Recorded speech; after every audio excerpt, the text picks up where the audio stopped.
के जन्मदिन बाटे खुशियां मनाओ कि सब लोग बाटे धनी हो 14 अप्रैल आवत बाटे धनी हो 14 अप्रैल आवत बाटे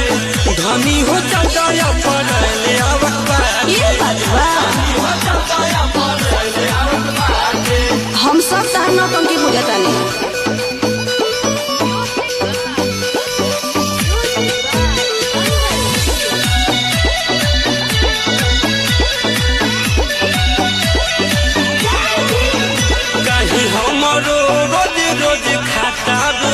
तू नहीं खुकी चंदा मंगाता हाँ तो हमारा बात सुनो सुनते न बनी अब तोहरा से नहीं